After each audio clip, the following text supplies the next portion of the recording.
I Am Interchange. This is the Hatch podcast series.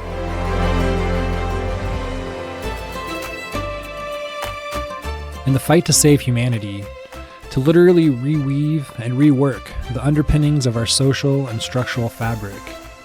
How far is too far?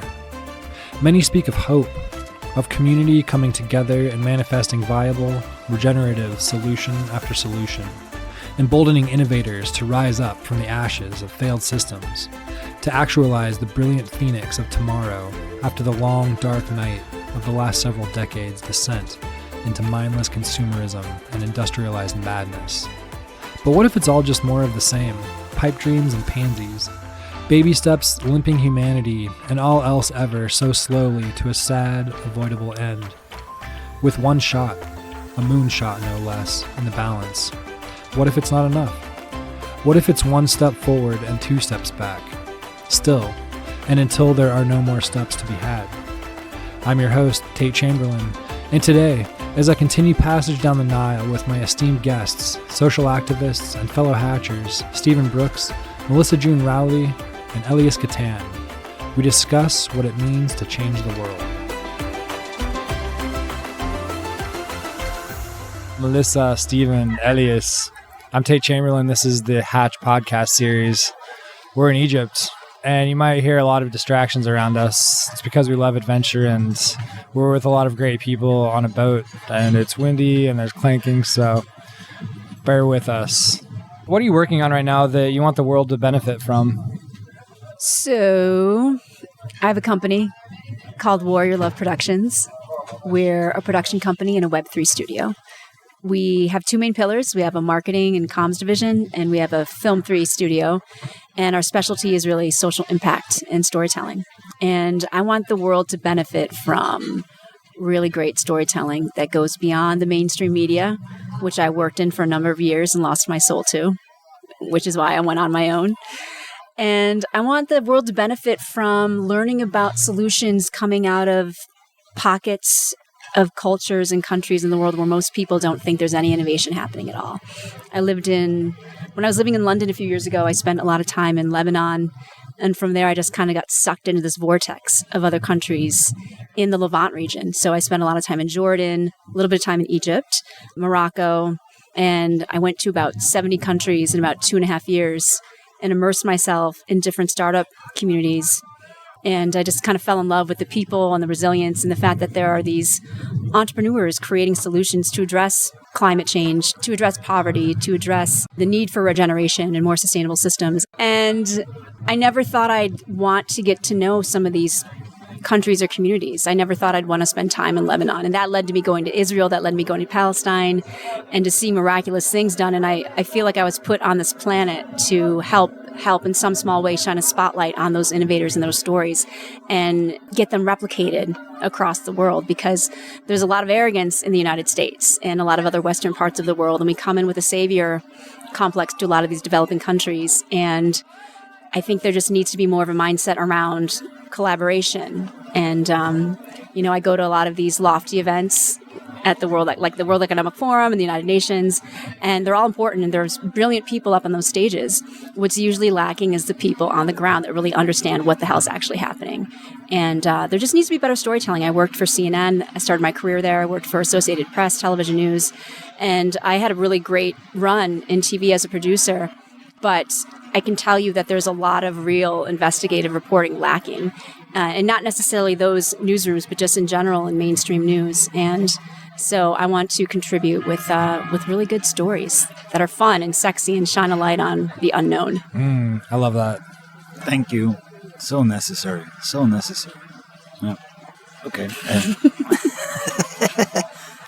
I've been working in Mexico as an architect and urban planner for almost 20 years, and I've studied into the living systems in Schumacher College and trying to bring watershed understanding and river regeneration to cities. That's been kind of how we can synthesize what our work has been. And I guess a lot of what we've done that I would like to expand on, and I really believe it's a genuine benefit for more people to adapt is a couple of things, I would say. One of them would be data visualization. We have been trying to help understand complex subjects within our cities and watersheds and communities, and how that can help move things along. Because ecology and cities are complex subjects and organisms, so that we can know where to intervene them in the proper way. Mapping and visualizing flows and patterns is crucial to it. And part of what that has led to, going into ecology and river regeneration, is that we've tried to boil down and the storytelling part of it, of trying to get into the language that government or construction companies are already use. So it's trying to frame, instead of gray infrastructure, towards the blue and the green infrastructures. And the importance of taking that message out and having it be carried by the communities that inhabit those watersheds, right? So activism becomes a crucial part of it. Sadly, in Mexico, the government is enacting in ways that they're building stuff without environmental assessment reports before they're building. Right now, we're part of a suit. 18 organizations in Valle de Bravo are suing. It's not the proper word, suing, but there's a couple of legal projects moving forward to block the constructions they're doing, because construction for car infrastructure is damaging rivers. Mexico and Latin America, the world over. And if we would be able to be organized society, we are able to access those funds and investments from government and channel them in towards living systems. And instead of just investing in car infrastructure, which is a lot of what we do, 87% of it, at least in Mexico, is channeled towards living system design and river regeneration and trying to get our ecosystems back into a healthy state. And yeah, I do believe it's through organized civil society in a purposeful and propositivo, positive way. Like, it's not just saying I'm going to sue you because you're doing so and so. It's like, hey, you shouldn't have done so and so, but now that you did it, I want to support you with solutions. Let's get that into another ray of perspective and shine a light into the river you're damaging, and stop building so much infrastructure. Obsolete infrastructure, a lot of it, right? And start putting attention to what's going to sustain us, no? Steven, what are you working on right now that you want the world to benefit from? So, I am currently working. So, just briefly, I've been creating ecological communities for the last 30 years in Costa Rica, 28 years in Costa Rica, where I've lived. And, I'm working right now on a television show called The World Makeover. And, with the idea to travel the world and explore existing communities and existing projects that are radically shaking the status quo and doing things differently. And I think that's why we have so much in common, Melissa, is like, how can we get those stories out there in a way that, again, we don't want people to feel bad. We don't want to be right. We want to be effective. We just want people to know that there's another way to do things. And it's like, we don't need to reinvent the wheel. Like, there's so many projects that have done so much incredible work and so many trials to figure things out. And now we want to take from those lessons and replicate them. So we're not like stopping what we're doing with the community creation in Costa Rica. We're still, moving full force and going bigger than we ever have, with the goal to just keep replicating another way to design. And that's how can we merge conservation with regenerative agriculture and community. Like, why is it like you have a national park here, we have disgusting farms here, and the people live here? Like, why can't we bring that together? And I know that we can, because we have. And I know that people have been trying for a long time. And I was on a television show a couple of years ago on Netflix called Down to Earth with Zac Efron. And I was like the guide of the Costa Rica episode.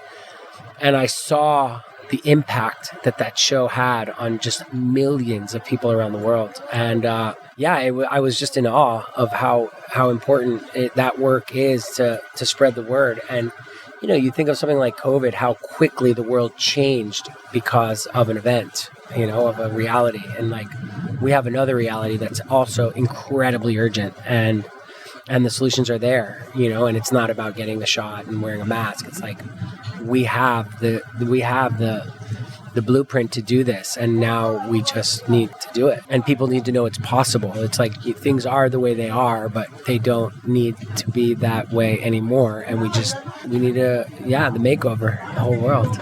The world makeover. Is there a moment they clicked the urgency for you? Tell me about that moment where you were just, this makes me angry, this makes me want to create action. What was that? For me, it was in Tulum. I describe Tulum as the three major events in my life. That one, when my dad died, to 2015, my dog, also his dad, which I'm fortunate enough to be still with my dog's kid, but he died in 2017. And then 2019, I was ending the Art With Me Tulum Ecological Day Summit, and we went to a party, and that party ended up in the ocean. We saw sunrise, and the sargassum was there, like expanding all the way, they say, to Africa in Charleston. And I was just seeing people take the sargassum out of the sea, and the sea just being covered by it completely. And it was just like the sea kept regurgitating more sargassum. I have many moments. I'll start with the one that convinced me that I should take a vocational, that I had taken a vocational wrong turn. So I was living in Los Angeles for about 7 years after I left New York for the second time.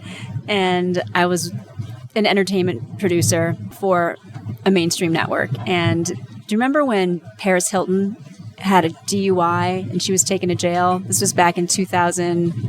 What year was that? 2004, 2005? Yeah, probably.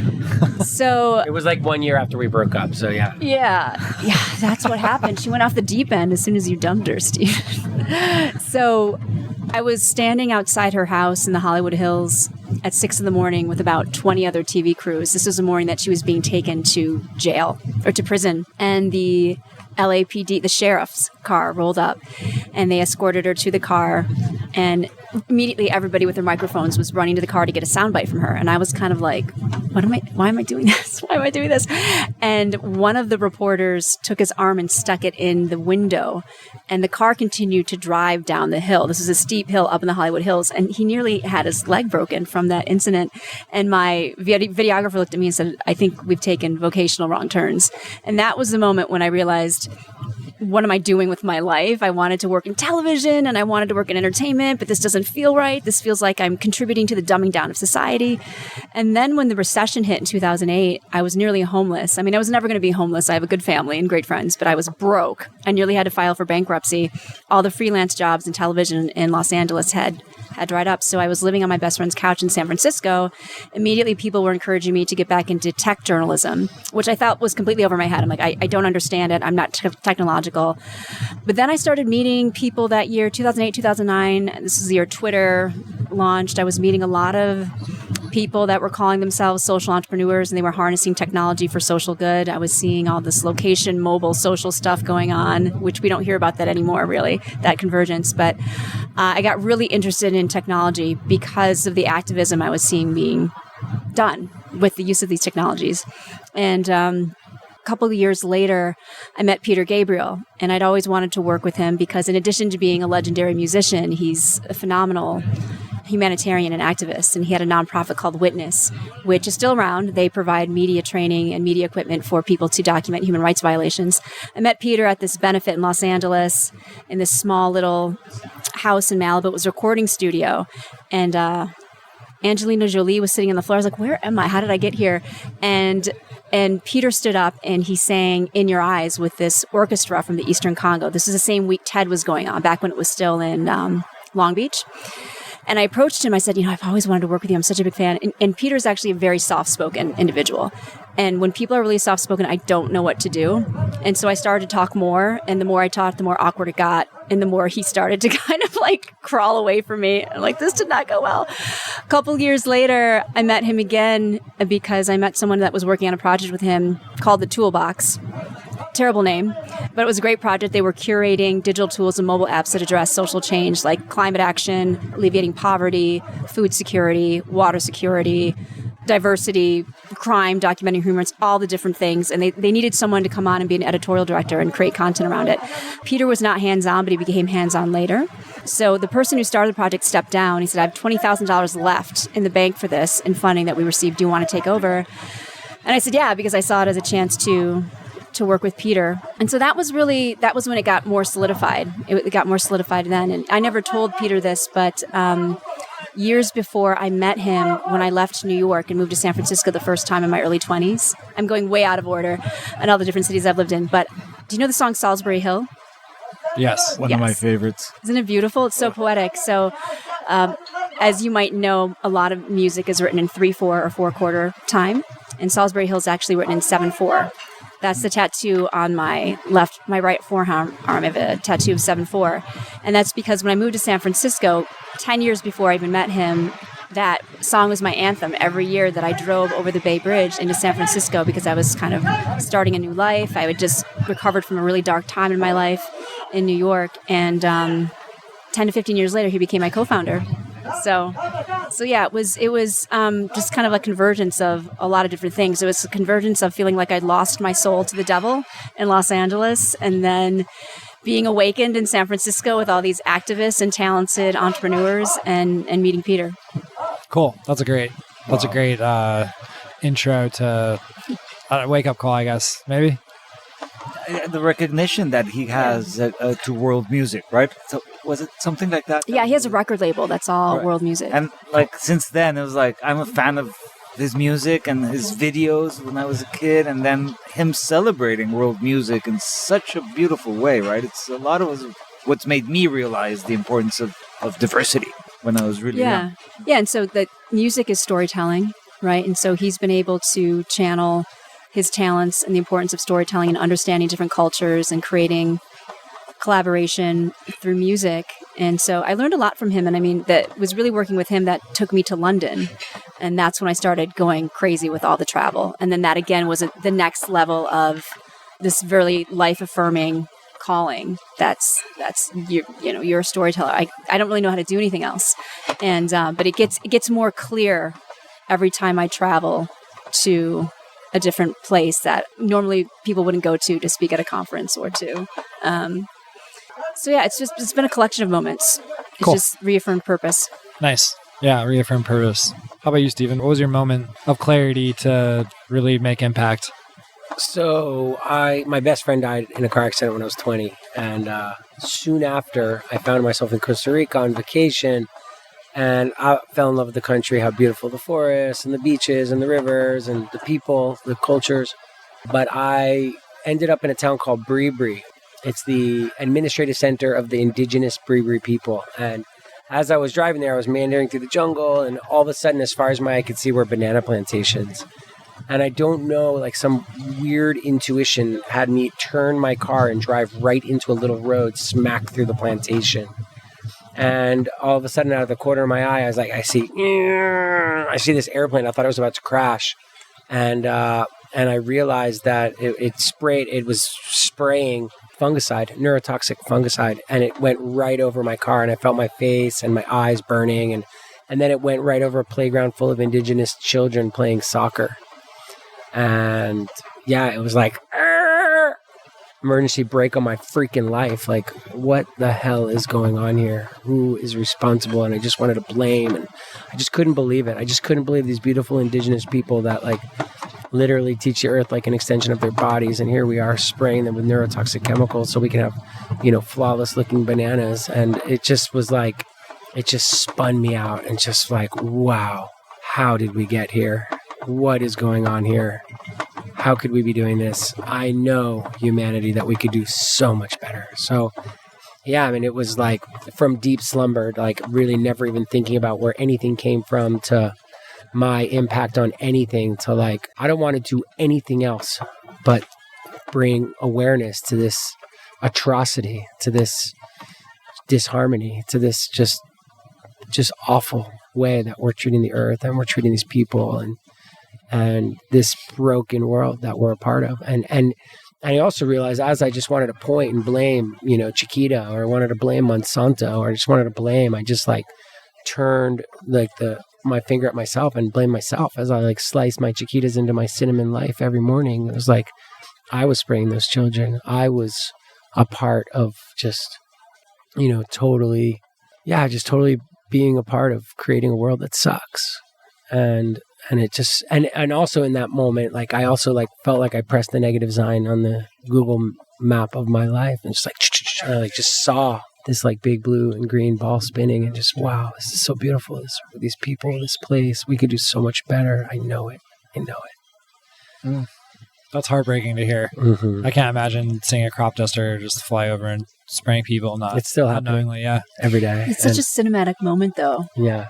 Can we have that reenacted? I actually have film? some video of me in the banana plantations, and yeah, I mean it's and the bananas is just one of so many industries that are just so unfair, and it's like I have so much faith in humanity, I have so much faith that people are good, and I don't think there's like some Montgomery Burns sitting in some high office like, let's spray all the indigenous children with neurotoxic chemicals that circumstances and capitalism and, just have really blinded us, and that it's time to do things differently. And it's time, and now in today's day and age, you can't hide anymore. Like, every worker has a video camera on their phone, and we got to stop blaming people. We got to internally and one by one change and really start honing in on what we're buying and what it's doing and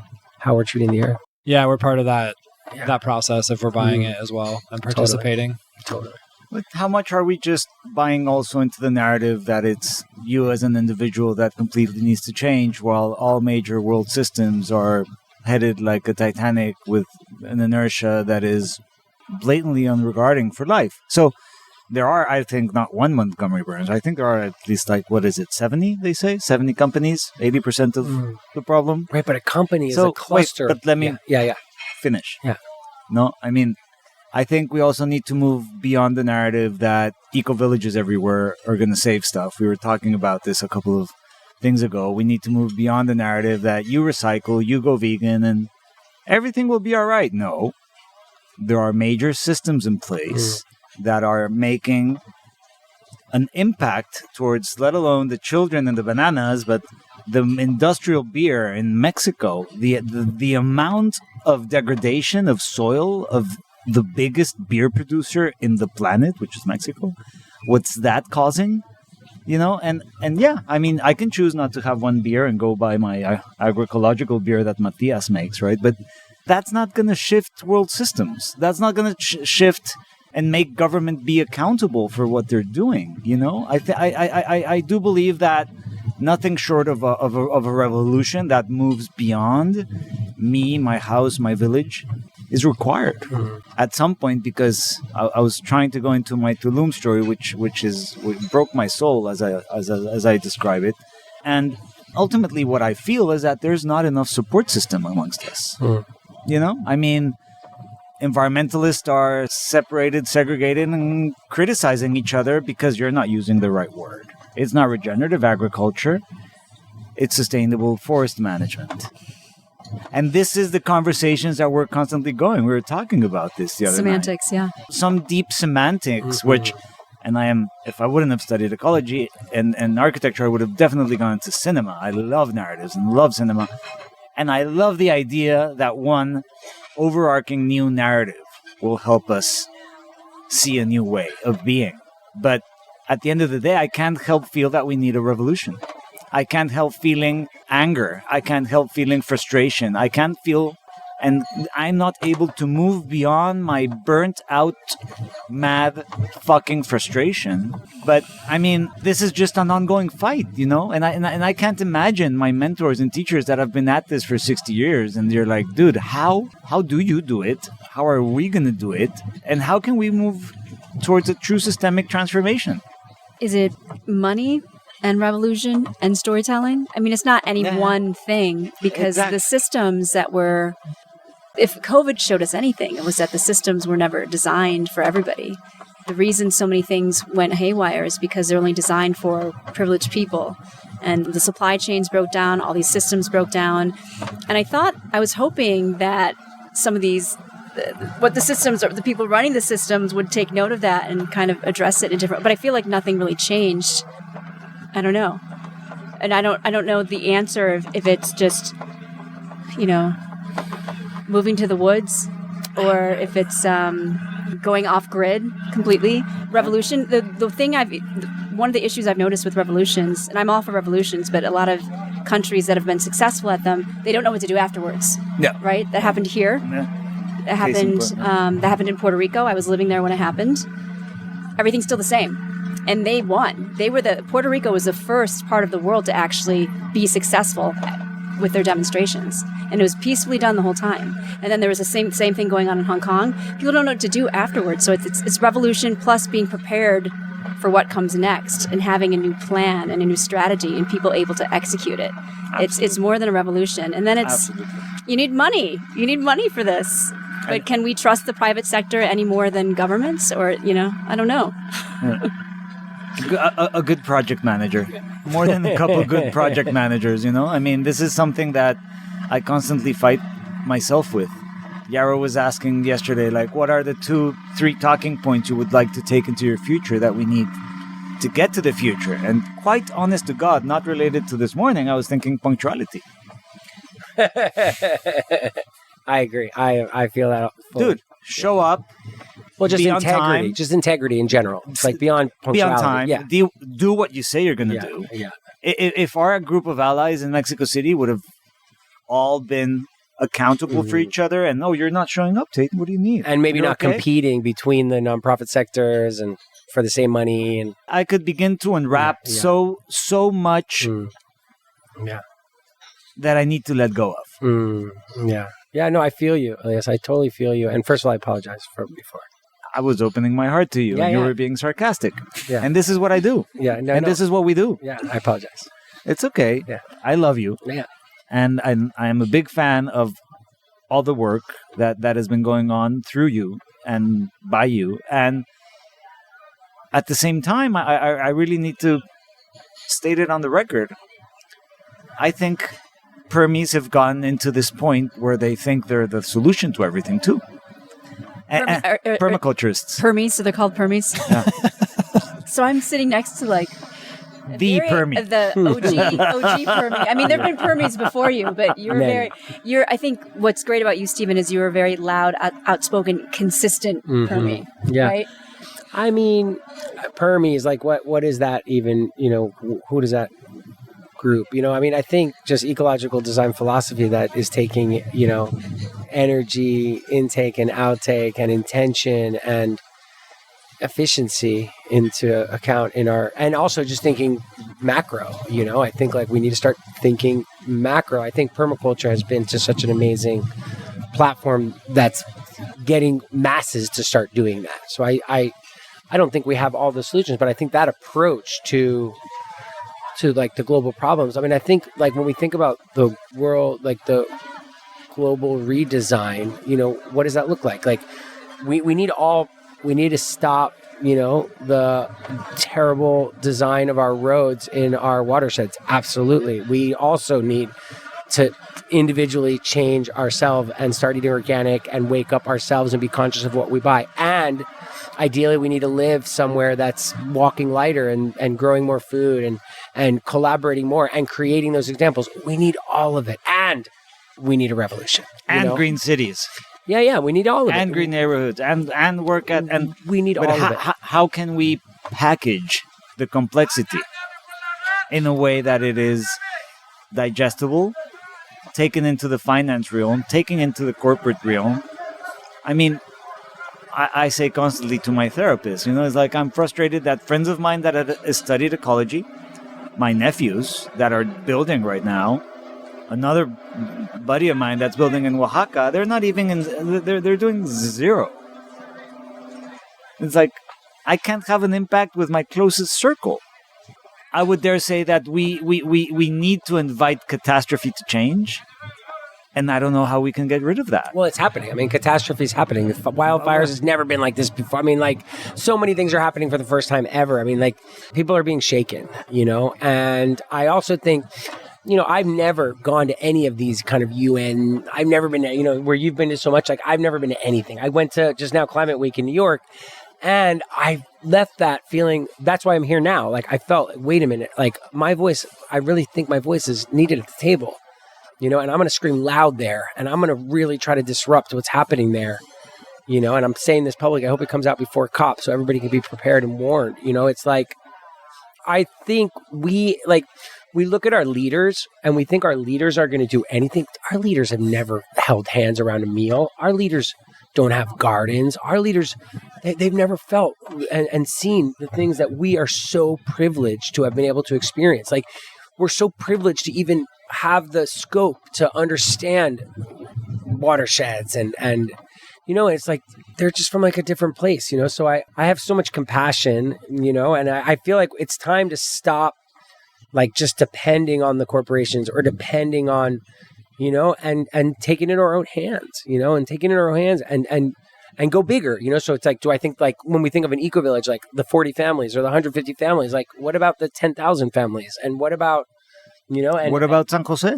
San Jose, we had this conversation at lunch a few weeks ago. Like, I think it's way harder to fix an old broken house than to build a new one. And there's so much land. But it's much more.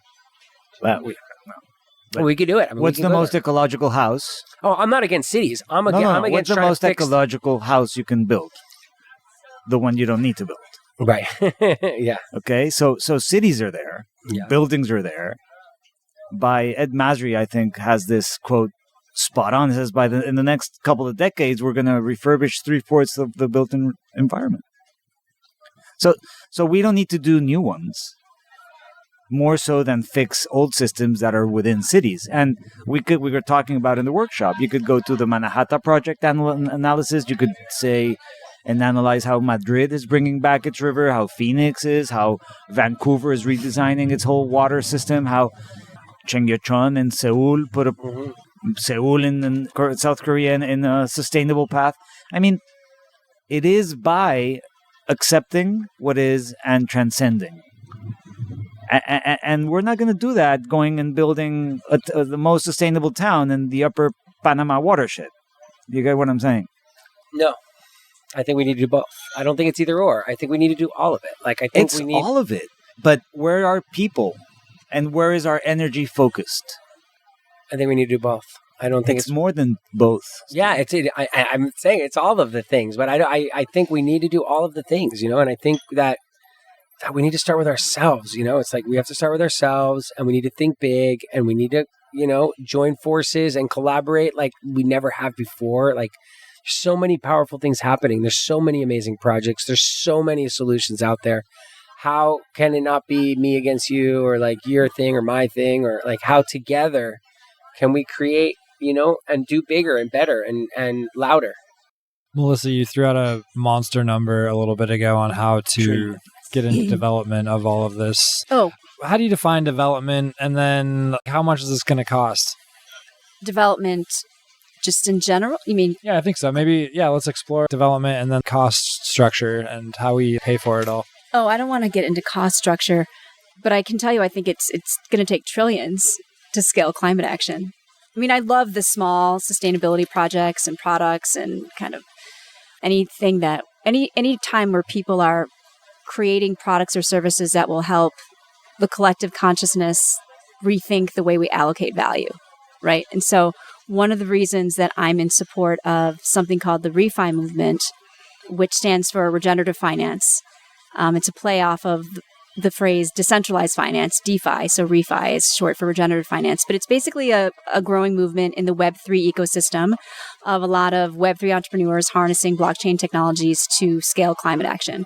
A lot of what they're doing is addressing gaps in carbon markets and getting carbon credits to the communities that need the most. At least that's the intention of a lot of them.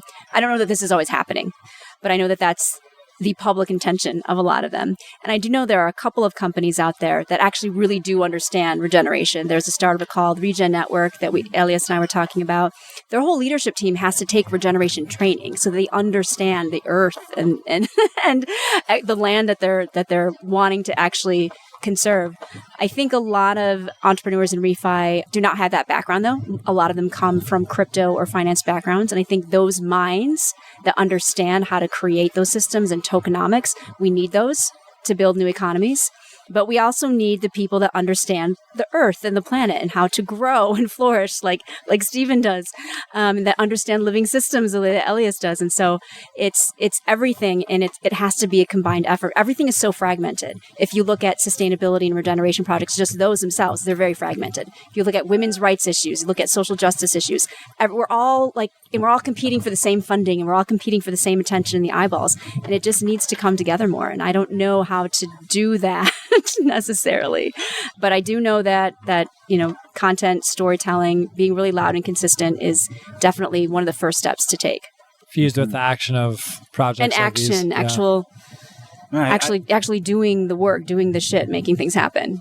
Yeah, I love what you're saying, and it reminded me of a little TED Talk Harari recently posted on, I think he mentioned between 3 and 5 trillion and so years. There's another number that I love that is a work coined by Lester Brown, Earth Policy Institute. His last, I think, was Plan B 4.0, and he says, half the book is a problem and half the book is the solutions with budget. And he says the number he gets to, which is nowhere near what the UN and all the NGOs and projects working in this space are, he says it's $187 billion a year. And playing with another dear friend that we play with podcasts with, we played around with the number of $300 billion because Lester Brown did not count on lawyers, which I think we'll need, and specific infrastructure for cities, which I believe, since most humans live in cities, it is our biggest opportunity to shift it around. And also arts and culture. What he misses, I think, arts and culture is one of the biggest drivers of people shifting their mindset, right? And $300 billion a year is half the military budget of the US. And he goes a lot to compare with military budgets, which obviously is unbalanced. You could compare that to Silicon Valley, like Apple, Amazon, Google, and Microsoft could pay this budget for the next 15 years with the cash they have on hand. But the math I really love is what we came up with, saying there's a billion people with a credit card. If you divide 300 billion, that's $300 per person per year. That's $25 a month. So if you get like a very robust system in place, it's like, well, I'm from Mexico. I'll put $300 a year. I prefer it to go to Oaxaca or Chiapas. Oh, that's taken. Why does it go to another place? And a system that could let you choose, because I don't know the current budget of the UN. Last I researched, I think they spent $42 billion a year. You know, And what do they do again? I don't know. This is the point. What do they do? Do we trust what they're doing?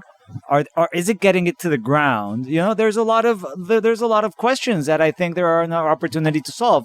And all that to say, even if it's 5 trillion, it's a fragment of the GDP, world GDP. It's still cheaper, and that's a lot of what Yuval talks to in his little TED Talk. You know, and it's the money is there. It's just investing and channeling into other things and really merging all of these together and saying, if you're fighting for social justice and women's rights and water rights and watershed rights and microeconomies and even craft beer, they can all play in the same space. Yeah. Many years ago, I was hosting the TED Talks at Burning Man, and I can't remember the guy's name. I need to look it up because I always say I can't remember the guy's name. But I introduced this guy who was just kind of giving a lot of the figures about AI and just like what's coming. And I don't know. He started saying, you know, how many billion people in the last 50 years left the countryside, their farming countryside life, to move to the city to work in a factory. And with the coming of AI, 90% of those jobs are going to vanish. So we could be in complete chaos because all of a sudden you have billions of people that live in cities that are no longer have jobs because they're got taken over by computers.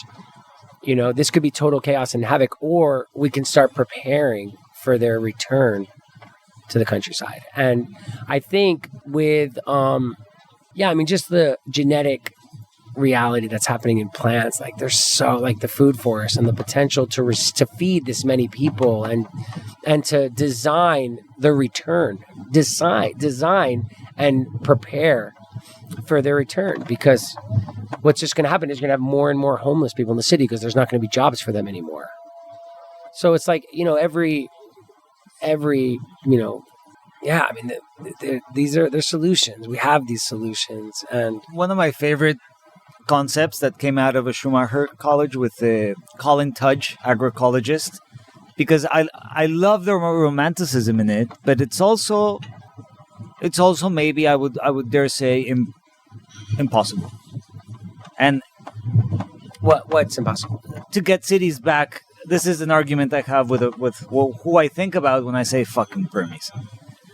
A friend of mine that lives in Bay, and it's always no. It's about getting people from the city to the fields, al campo. Well, they just moved to the and cities. It's when this all just happened. And it's but dude, it's indivisible. But Steven's saying that there's all these generations of farmers that have land right now, and their kids are tired of it because the society says it's time to move on to an industrial job. So there's still ownership of that farm of the families, but the kids are moving and the parents are selling to like a neighborhood. Migrating into the U.S. in a very dangerous and illegal way. Yeah. To sustain an illegal economy that is in service of the U.S. business model in so many ways. So, but what I'm saying is, in order to get it to a more integrated place, I think it's not a question of you should do this. As our dear fearless leader says, you have to start with where you are. And a lot of people don't want to work as farmers. And I think that's okay too. So what Colin Tudge said is like we just need to invite people to become part-time farmers. Part-time farmers. Are you okay with a part-time farm? Yeah. I'll get in my hands dirty. I'll get in work a little bit. I'm not saying everybody has to be farmers. No. But this is what I am inviting us to find a sweet spot amongst a very polarized conversation, even amongst friends and people that have been in this space for 25 years. And not specifically between you and me. This is an ongoing thing that I witness in constant tables and conversations I am in. Yeah, totally. So how can we look at that little Medici effect, sweet spot, where the two Venn diagrams meet, right? And we need to get people who have the commodities of cities, have those commodities that we value and love so much, culture, art, food, diversity, a better type of tourism if you want, and whatnot, into Valle and places that are not cities that have been ultimately growing like crazy in the last years, not in a very regenerative way, let's say. And we also need to bring a little bit of what's happening in the field and what we love about farming and forests and food forests into cities. I invite our listeners and you all to read two beautiful books that talk about biodiversity in cities. No, Darwin Comes to Town and The Accidental Ecosystem. Beautiful, absolutely beautiful, and even David Attenborough's new Planet Earth series. One of them ultimately talks about cities.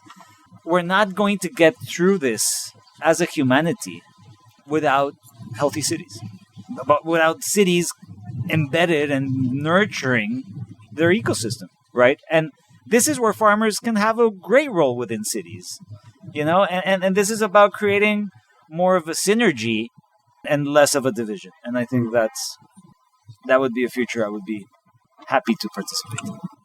Solar punk. Do you know about solar punk? I love solar punk, and I think, as Dr. Evil says, I invented a hashtag, agropunk. Agropunk. What's solar punk? There's lunar punk. There's cypherpunk. Love cyberpunk. Yeah. Solar punk. I have no idea what you're talking about. Solar Cyberpunk punk is Burning Man. I feel like some of my solar punk friends are going to be mad that I'm not describing this accurately, but so solar punk is a future where cities are lush and beautiful and beyond eco-friendly. They're like a utopia of climate positivity, and they're very futuristic. And it's this beautiful convergence of technology, yet also regeneration. And it's like Wakanda, but even more exceptionally beautiful and lush.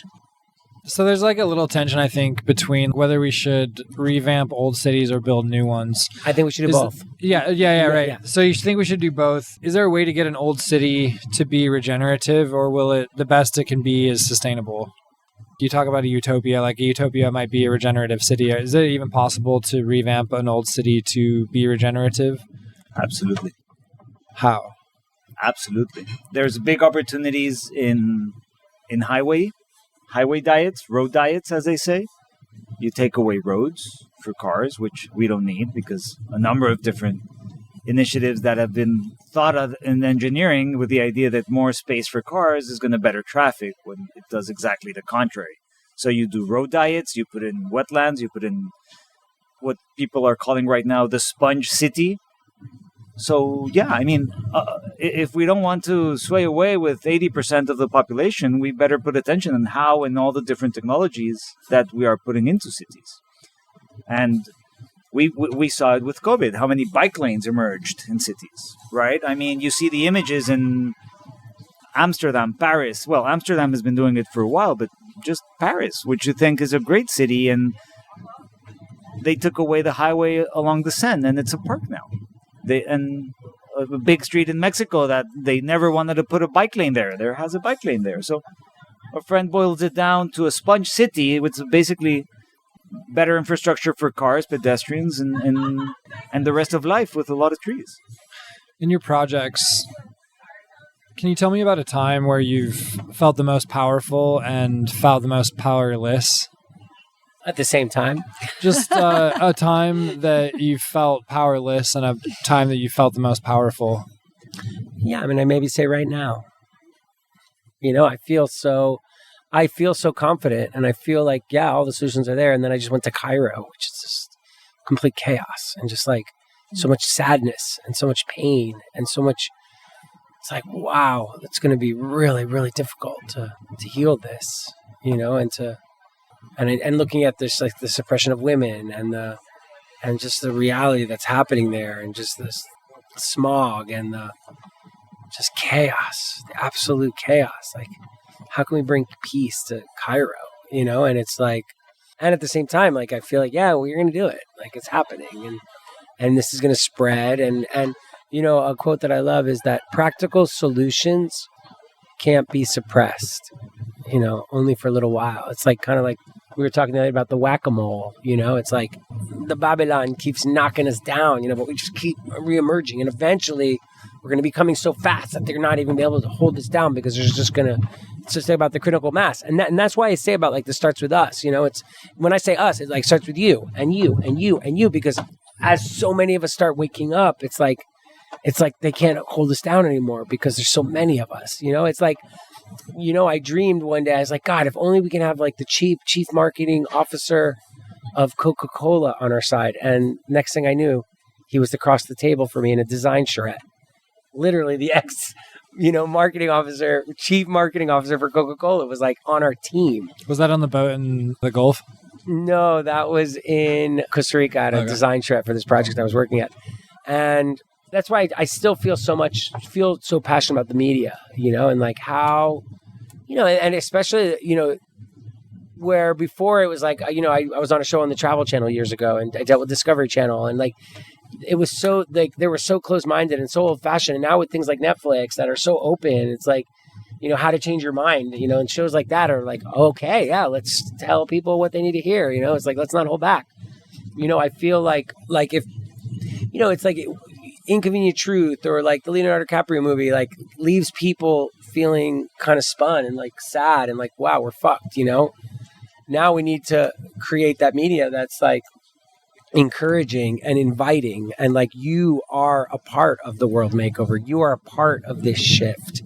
These are the steps. Like, And it's about like, we're going from where we are now to where we know we can be, and how are we going to gracefully make this transition from the way things were to the way we know they can be.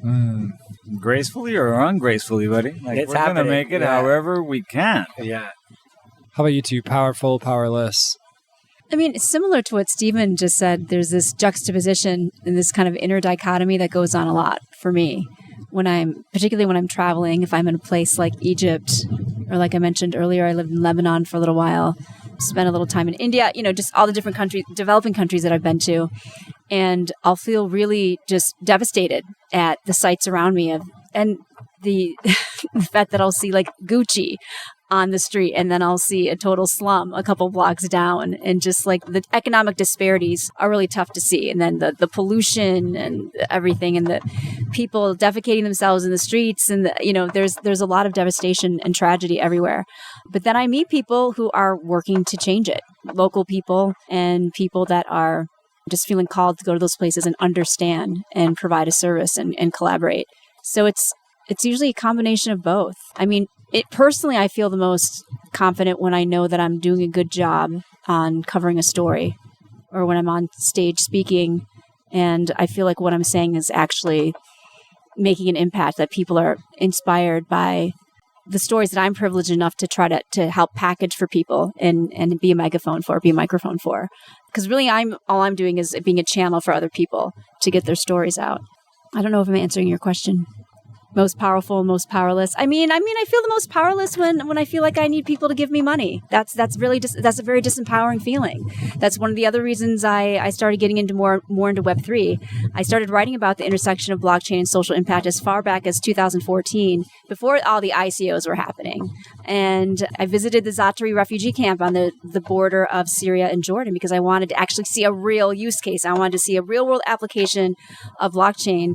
And so I called the World Food Program. I said, take me to Zaatari, because I want to see this grocery store that apparently runs on blockchain. So I saw it, and it was a very elegant system, and but at the same time, I just think scratching the surface in terms of what blockchain can do for digital identity.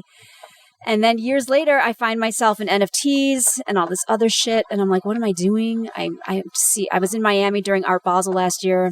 I didn't understand it. I saw Bored Apes on the sides of trucks.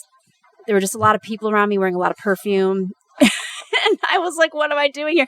Initially, it just seems like a lot of Wall Street guys that were used to having an exclusive club that wanted to make clubs even more exclusive. So I didn't want any part of it. And then I went to a side event where it was predominantly Black NFT artists talking on a panel. And they were saying how entering the NFT space has allowed them to break generational curses in their families. And I said, okay, there's something meaningful here. And then I went home and I bought my first NFT that was a women-led project called Women Rise. And I just got sucked into this vortex of other women-led projects.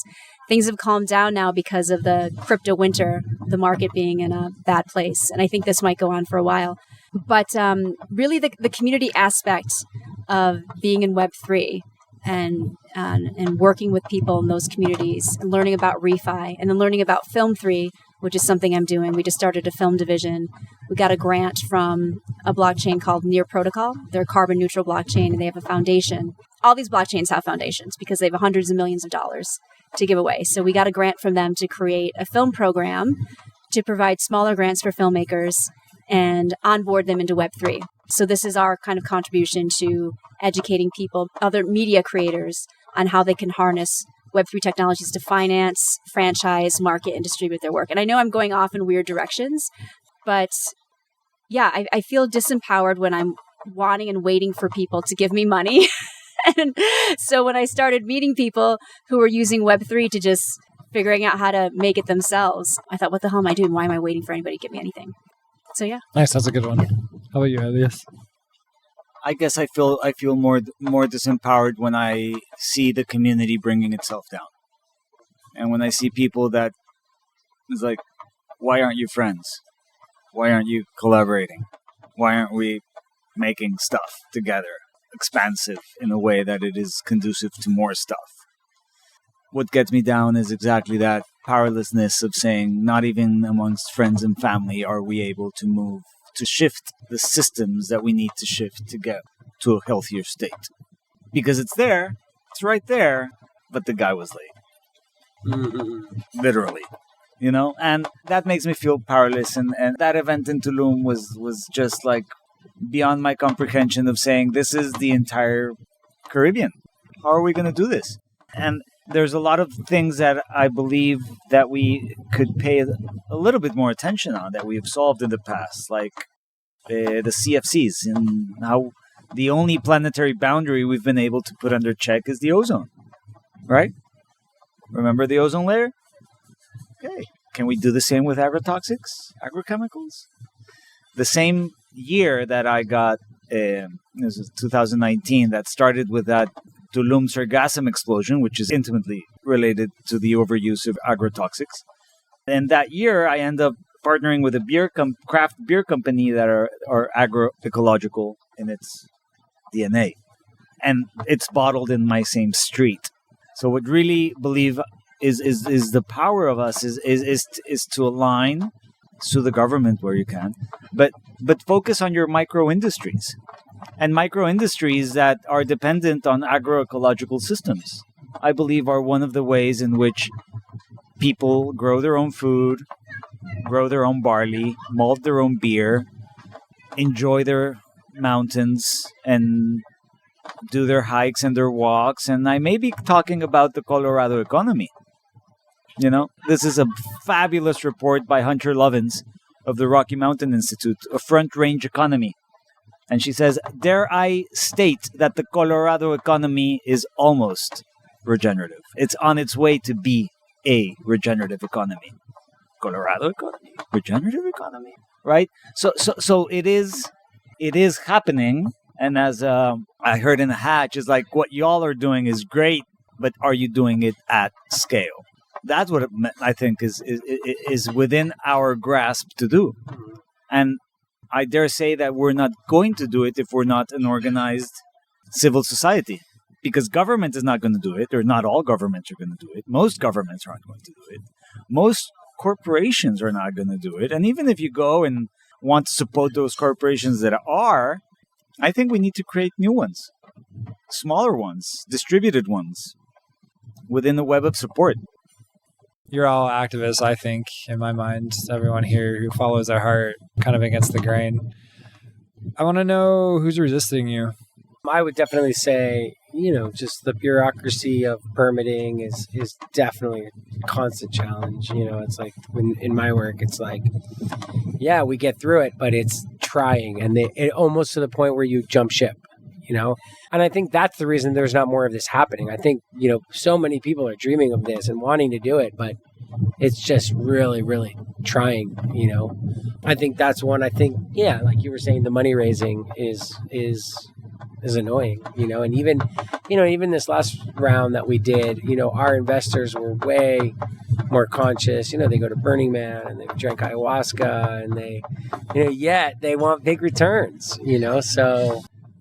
Yeah, I mean it's interesting. It's an interesting reality. It's like, the investor that has no problem, giving $100,000 to the World Wildlife Fund, but wants to see exorbitant returns in their, eco investments. It's like such a fine line. I don't know that I feel resistance, but I feel deviation.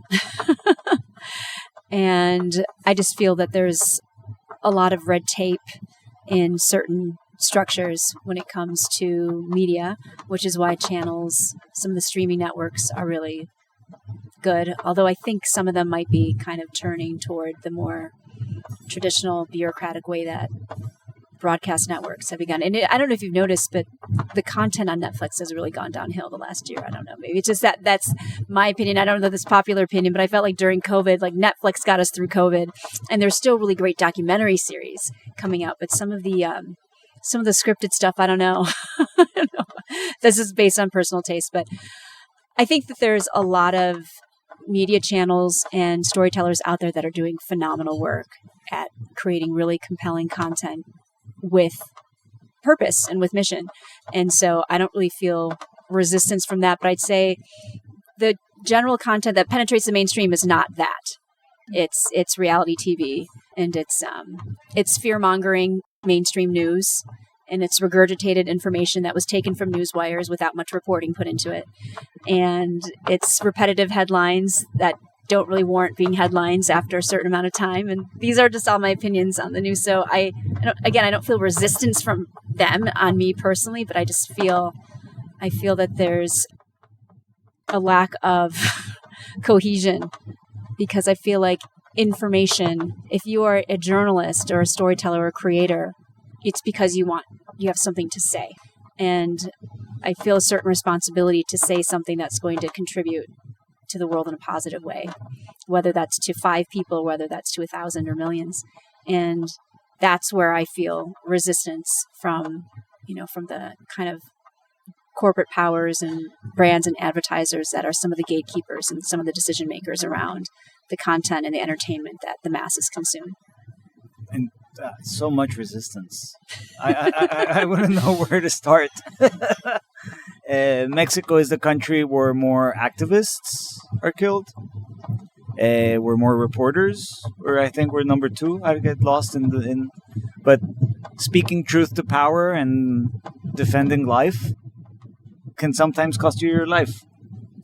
So I do feel a lot of resistance there. We haven't been able to move away from the narc state, the cartel states. A lot of cartel controls even construction industry now in Mexico, like the gas and how is that addressed? Transportation. And how is that addressed? Is it just kind of... We call it the syndicate now. Is it just behind closed doors? It's But not addressed. in understanding, people just know it's happening, and they just... People know it's happening, and it's you either stop. It's kind of like the way our privacy is taken away from the internet. I mean, this is a Pandora's box that is so fucking painful. I mean, restaurants and bars in Mexico City have a dealer in the restroom. So I'm gonna sell drugs here, okay? And they're pointing a gun at the owner, and if the owner doesn't accept, they can violent him until he does accept, or sometimes the owner just closes shop and says, "I'm moving." But right now that's just spreading, So I came into the realization that we had to convince the cartel on regeneration. Yeah, it's ridiculous, right? And very close to that idea, I watched The Offer, which I deeply recommend, on how they produced The Godfather. They had to convince the mafia. The mafia did not want The Godfather made because of Frank Sinatra. It's a fascinating story. How can we get even the cartel involved in cleaning and healthy ecosystems, right? And I do believe a lot of the resistance is from the movement in and of itself, right? It's like, oh, you're not vegan, hypocritical environmentalist. You're not an extreme. Oh, it's about regenerative ag. Okay, do you want cows and chickens and pigs in your farm? No, then it's not regenerative enough. And so. So I think we are resisting ourselves in a way, and our lack of organization and punctuality and commitment and being there presently and following through with your stuff is what makes the powers that be, to call them something, or the right or whatever, more organized. So that's what's going on. So I blame ourselves. I haven't been able to communicate appropriately with my own family about clean energy. Just like, let's put some solar in this and that. It's like, and I don't know, this is a resistance which I would guess builds up more strength, right? When you have more resistance, you build up more strength and you build up more resilience, and you go for your bigger group of buddies, and this is what we need to do, I think. And I don't know, I'm a big fan of Greta, right? And the Fridays for Future movement. I think that's spot on. I would love to join that as a work culture. It's like, you know what, we're going to work 4 days a week until we solve this. It'll be good for deacceleration. It'll be good so we have a 3-day weekend. It'll be good but on Friday we go march on stuff and we do occupies on stuff. And that's a lot of how we did the first wetland in Mexico City. You know, we did a picnic in the river, on top of a tubed river, on and on again until the government said, hey, we're going to do a park over that tubed river. We're going to put blue lights so that we remember the river underneath it. And we said, hold on those blue lights. Thanks for the park. And why don't we do the wetland, constructed wetland, so the park can irrigate itself with sewage? Oh, okay. And now the city is moving to do more and more wetlands. So, I mean, we really need to be able to beat that resistance. And I don't believe we're going to beat it by being contrarians and by being haters and by being overly sarcastic and by being just by being activists. I think we need to be activists in a way that is very purposeful, very positive. But positive is not exactly the same word. It's proposing. It's propose something. Yeah, it's not just be positive and optimist. No, it's get it down on paper, put a budget on it, like do it, get it down, and have that propuesta, right? So that we can align to things, because we can argue forever, but if we shared an aligned potential, people jump to potential. If we see potential, we're like, yeah, let's do that. Potential excites people. So I think we need to beat that resistance with the potential of people working together for that healthy ecosystems. On that potential note, I want to know what some of the most mind-blowing ideas are just like rolling around your head right now. What are some projects that you can't stop thinking about and just dreaming about? So currently from this morning, I mean, just from yesterday, just talking to Christoph and just listening to what's going on in Tanzania with this president. Threefold? You know, just with the president that they call mama. I mean, like, an elder woman they call mama is the president, you know, and so I've just been so passionate for so long about being able to work directly with the nation's Department of Agriculture and bringing in this just, you know, Noah's Ark style, you know, boxes and boxes and boxes of bare-rooted grafted fruit trees and create these demonstration gardens, which then produce the nursery stock to radically improve the country. So, like, I'm really excited about working with him and meeting with those governments, because it's like I've been living in Costa Rica for 28 years, and like I haven't really felt the bridge to the that the government was really ready for that. Even though every country around the world has these departments of agriculture with billions of dollars of budgets, yet subsidies that go to agrotoxics. Exactly, that end up going directly to the big, you know, foreign corporations. It's like, are you freaking kidding me? Like, what about, you know, and you go to a country like Vietnam that got completely leveled, you know, 40 years ago, yet, you know, 50 years ago, you know, yet they have the most thriving economy and the happiest nation. Why do I think? I think so much is based on their incredibly intact food system. And that's so much based on the government's dedication to spreading quality genetics. And I think looking at it, and I think Africa is just so ripe and so ready. And it's like sometimes you have to just be in the hardest place to really to rise up in ways that are just have never been seen before. You know, it's like if everybody's just kind of getting by and it's okay, like we'll just keep going this way. But like, man, you hit rock bottom. It's like, okay, let's really figure out if we can do something, you know, macro and at scale in our country on a nation level. So yeah, that's what I'm feeling most excited about right now. I share the excitement for Threefold and the digital twin and the piracy, and that we stop being human ads, and the idea of people, planet, right? And I would add, yeah, people, planet, and place, right? To just bring it down to each particular place. And obviously I'm excited to be able to create a team with the Threefold team and Steven and what the Hatch community in and of it, and as a community can bring to that space. And I'm also very excited for the civil society, the organized civil society that we're working with in Valle, you know? I mean, the work, the ejidos, ejidatarios, I don't know how you say that in English, the land, I don't know. The land people. Communal lands. And in Mexico, there's this figure where you don't have property. It's territory that was given to different communities around the country, and we call them ejidos, or communal lands. Yeah, it's like municipal land. It's sort of like the reserves you have in the U.S. But this is, I mean, a lot of these ejidos have semi-good agricultural practices, like not ideal, a lot of monoculture, if you will. But the ejidos we're working with in the upper Valle watershed, you're talking about people that have protected forests for the last 700 years.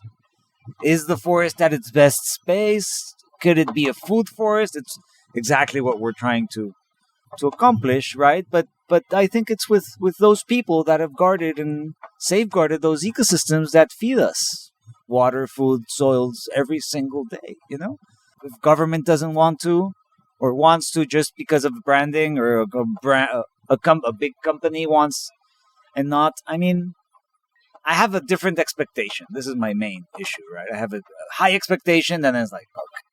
But a couple of years ago, we delivered a project for the last living river in Mexico City to a big construction company, one of the biggest in the country. And the head of the board, because our financial advisor, right, was saying, "Oh, have you seen Kiss the Ground?" And the head of the board said, "Of course." I was like, "What? Of course?" When was the head of the board gonna see Kiss the Ground of the head of a board of a major construction company be aware that Kiss the Ground existed? So I do believe there's a lot of value, and I thank Netflix for, it's not all, but at least some of the shows are putting up, and that access to information and the velocity at what's happening, we just need to like integrate it a little bit to be able to reach the next plateau. So what I'm most excited for, I believe, would be that next plateau, when the information, the people that have been safeguarding land for us, better companies get involved, better communities get involved, and hopefully we have mama presidents that are, and please papa presidents, in connecting with their mama sides that are really in tune with land and people. I think this is what it's about. I'm excited about the convergence of solutions that have been available to us in the natural world since the beginning of time. I'm excited to start seeing some of those more recognized and potentially scaled using Web3 technology, or just no tech. Sometimes I know that there's this idea that technology is the answer. And even though I'm very pro high tech, it's not always high tech. Sometimes it's low tech. Sometimes it's no tech. But I'll give you a couple of examples. There's an indigenous nonprofit that I'm friends with called Amazon Frontlines, and they're based in Ecuador, and they're basically a land rights nonprofit. And I did an article about one of their leaders named Namonte. She's quite famous in that indigenous world. She was one of Time 100's most influential people. I think 2019 or 2020, Leonardo DiCaprio wrote her article in that issue of Time. And I was interviewing her and her husband during the height of COVID, and they were telling me that long before the vaccine even came out, their indigenous nation, the Waorani Nation, were finding ways to remedy COVID using the bark from trees and flowers and roots and everything around their natural surroundings. And so when I look at people like that understand their surroundings and how to work with it, and have been stewards of the land since the beginning of time, when I look at those stories and the possibility of shining a light on them more and kind of intersecting them more with technology solutions that can help scale, that's what I'm most interested in doing, because I think it needs to be both. I think we need the technology for the efficiency and for the scalability and somewhat for the acceleration, but we need the people that have been stewards of the land and doing things like permaculture, regeneration, aqua farming, farmers in the Midwest. I mean, all these, like Stephen was just saying, we've got a number of solutions. We've got solutions that draw down carbon. We've got, mangrove trees. We have them all available to us, not just through technology, but through the earth that we're living on. But there needs to be more collaboration and a convergence of all the different resources that are available to us. So I'm really excited about that. And then in terms of just ideas that have blown my mind, ideas have been blowing my mind since I became a tech journalist. About 10 years ago, I started learning from these teenagers between the ages of about 14 to 19. I met a young man that created a new way to detect pancreatic cancer, and it only cost $1.50, and it's 100% accurate. He was 15 when he learned how to do that. And a couple of months later, I met a young kid who invented a robotic arm controlled by brain waves And so the reason I'm bringing up these stories, even though I first heard about them a long time ago, is like, there's solutions, there's things happening, there are miracles being made every day all around us. They need more attention, and they need to be in the spotlight more. So I'm excited about just amplifying those and continuing to shine a light on that intersection. This is the Hatch podcast series. We're in Egypt. Melissa, Stephen, Elias, thanks so much for being here. Thank you. Where's the line in the sand? When is enough enough? What must happen for revolution, perhaps callous and concise, to be a viable solution? When do violent means justify necessary ends? Justify a weighty fell swoop that wipes the slate clean, removes those that stand in the way, refuses choice to those who won't choose wisely. To be fair, violent revolution offers a slope made slippery by the blood of those who have tried, and failed, to realize these futures for common good before. Early in this podcast, Elias Catan voices frustration, felt by many in the field of social change, but seldom admitted. We are, after all, a lot well-schooled on reflective therapy-inspired discourse, on acceptance and peaceful resistance. We lead by example, gently and kindly coaxing others to follow. We are not an insistent bunch, but as with Catan, when we are incapable of convincing even our friends to make the smallest changes for the very livelihood of the planet, of one another, what then? What next? A whimper? A bang?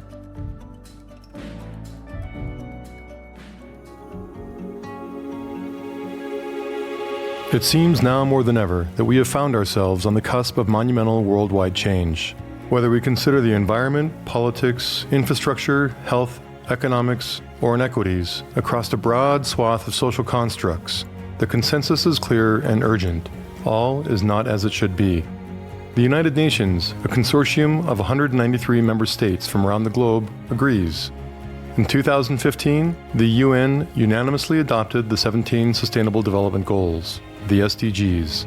These goals call for urgent action in global partnership to secure peace and prosperity for people and the planet, now and into the future. In alignment with the SDGs, Hatch, a curated network of artists, activists, and entrepreneurs working together to accelerate positive global change, has partnered with I Am Interchange to fuse adventure journalism with experiential design labs to develop innovative solutions to complex global challenges.